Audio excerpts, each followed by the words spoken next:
sebelum Febri ditahan selama 5 hari berturut-turut, Kejaksaan Agung digeruduk mahasiswa. Masa mendesak ex-Jampitsus Febri Ardiansyah yang sudah ditetapkan sebagai tersangka segera ditahan.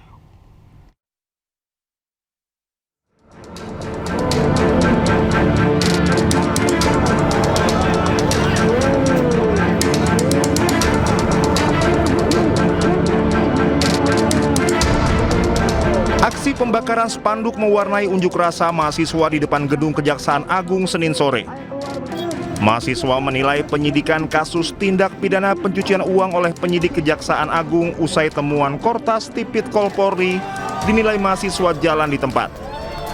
Lantaran ex-Jampitsus Febri Ardiansyah belum ditahan meski sudah berstatus tersangka. Aksi unjuk rasa mahasiswa juga sempat diwarnai aksi saling dorong polisi dan mahasiswa. Aksi unjuk rasa puluhan mahasiswa kembali digelar Selasa sore di depan gedung Kejaksaan Agung. Mahasiswa mendesak Kejaksaan Agung segera menahan Febri Ardiansyah, memproses perkara secara transparan, serta menolak adanya perlakuan istimewa terhadap mantan Jampitsus. Unjuk rasa kembali berlanjut pada Rabu 22 Juli hingga malam hari. Mahasiswa membakar spanduk dan mendirikan tenda di depan gedung Kejaksaan Agung. Masa Aliansi BEM Kristiani seluruh Indonesia menggelar aksi unjuk rasa di depan gedung Kejaksaan Agung Republik Indonesia Kamis siang. Terlibat aksi saling dorong dengan aparat, mahasiswa mendesak Kejaksaan Agung mengusut tuntas kasus yang melibatkan ex-Jampitsus Febri Ardiansyah. Jumat siang, Koalisi Masyarakat Sipil Indonesia berunjuk rasa di depan gerbang utama Gedung Kejaksaan Agung Jakarta menuntut transparansi kasus ex-Jampitsus Kejagung Febri Ardiansyah. Selain membawa spanduk dan orasi, para pengunjuk rasa juga melempar tikus hidup ke halaman dalam gedung kejaksaan sebagai simbol lemahnya sistem hukum di Indonesia. Dari Jakarta, tim liputan Anyus melaporkan. Ex-Jampitsus Febri Ardiansyah resmi ditahan di rutan KPK. Situasi di Kejaksaan Agung Republik Indonesia hingga sore ini tidak terlihat kerumunan massa usai penahanan ex-Jampitsus. Setelah ex-Jampitsus Febri Ardiansyah resmi ditahan di rutan KPK, tidak terlihat kerumunan massa yang menyampaikan aspirasi terkait penahanan mantan Jampitsus Febri Ardiansyah. Pengamanan di sekitar gedung berjalan normal di area depan Kejaksaan Agung. Sebelumnya Febri Ardiansyah resmi ditahan pada Jumat 24 Juli 2026 setelah menjalani pemeriksaan sebagai tersangka dengan perkara dugaan penerimaan suap, gratifikasi, atau pemerasan dalam penanganan perkara korupsi PT Asabri, serta dugaan tindak pidana pencucian uang.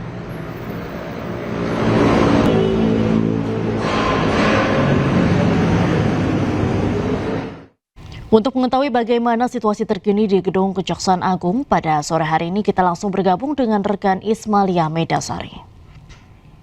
Selamat sore, Ismalia, bagaimana situasi terkini di Gedung Kejaksaan Agung?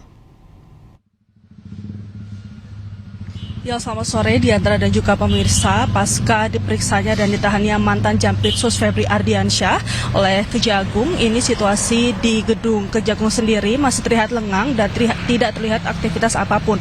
Seperti yang sebelumnya, selama 5 hari berturut-turut ini mahasiswa menggeruduk gedung Kejagung dan mereka mengorasikan untuk segera menahan mantan Jampitsus Febri Ardiansyah. Tidak sama seperti hari berikut sebelum-sebelumnya, pada hari ini terlihat lengang dan sepi dan belum terlihat apapun aktivitas di Gedung Kejagung sendiri. Yang kita ketahui juga, Diandra dan juga pemirsa, kemarin malam pada pukul 23.02 Febri Ardiansyah ini keluar dari Gedung Kejagung lewat lobi bawah dan dia mengatakan bahwa dirinya telah diperiksa dan saat ini telah ditahan selama 20 hari di rutan KPK. Dan kemarin ketika turun lewat lobi bawah ini, Febri Ardiansyah sempat memberikan keterangan kepada awak media dan dia, menurut Febri, ini alat bukti yang diajukan masih memerlukan pendalaman dan konfirmasi, sehingga Febri berpendapat bahwa sebenarnya belum cukup untuk dilakukan penahanan. Dan juga kemarin dari Ketua Koordinator tim 9 Kejagung yang dibentuk oleh Kejagung untuk menangani kasus Febri ini, Rudi Margono, bahwa penahanan Febri di rutan KPK ini sudah melalui pertimbangan yang matang. Dan dalam penanganan kasus ini, Rudi kemarin mengajak semua pihak menghormati proses hukum yang berjalan untuk membangun peradaban hukum yang saling menghargai, khususnya dalam proses penyidikan yang masih berlangsung. Sampai saat ini untuk di Gedung Kejagung sendiri, ini masih belum terlihat aktivitas apapun. Diandra. Baik, terima kasih Ismalia Medasari melaporkan langsung dari Gedung Kejaksaan Agung, Jakarta Selatan. Selamat sore, selamat kembali bertugas.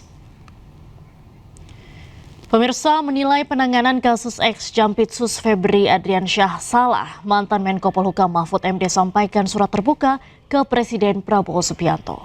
Mahfud meminta Prabowo turun tangan dan mengalihkan kasus Febri ke KPK. Bapak Presiden yang terhormat, kami melihat dan merasakan pada saat ini perkembangan hukum kita sudah begitu buruk dan sangat mengkhawatirkan. Terasa ada ketidakadilan karena pasal-pasal hukum dioperasionalkan secara bertentangan dengan public common sense, yaitu logika dan kesadaran nurani publik. Memperhatikan perkembangan terkini terkait dengan kasus mantan Jampitsus Febri Adriansyah misalnya, saya menilai penanganannya sejauh ini sudah salah karena dilakukannya pengalihan penanganan penyidikan dari kepolisian ke kejaksaan. Mekanisme semacam ini tidak dikenal dan tidak pernah terjadi. Tidak dikenal dan tidak pernah terjadi sepanjang sejarah penegakan hukum di Indonesia. Dan ini memang tidak boleh terjadi. Karena coupling urusan dan kewenangan setiap institusi penegak hukum itu sudah ditentukan oleh undang-undang, yakni Kitab Undang-Undang Hukum Acara Pidana. Itulah kesalahan pertamanya. Tetapi kesalahan ini masih bisa diluruskan sekarang, mumpung belum terlalu jauh, yaitu dengan menggunakan pasal 10A Undang-Undang nomor 19 tahun 2019 tentang Komisi Pemberantasan Korupsi yang menggariskan bahwa KPK dapat mengambil alih suatu perkara yang ditangani kepolisian dan atau kejaksaan dengan 6 alasan. Dalam konteks ini, kalau proses penyelesaian kasus mantan Jampitsus ini ditangani oleh kejaksaan, akan ada konflik of interest. Karena Febri Adriansyah akan diperiksa oleh kolega-koleganya sendiri di institusinya sendiri, padahal statusnya masih jaksa. Bapak Presiden, keadaan ini sangat merusak keindahan arsitektur pembangunan negara hukum kita yang telah diwariskan oleh para pendiri negara yang begitu agung. Keadaan yang saya rasakan belakangan ini, menurut saya sudah mengancam eksistensi bangsa kita. Bukan karena serangan dari luar, tetapi karena perusakan dari dalam. Pembusukan dari dalam kita sendiri.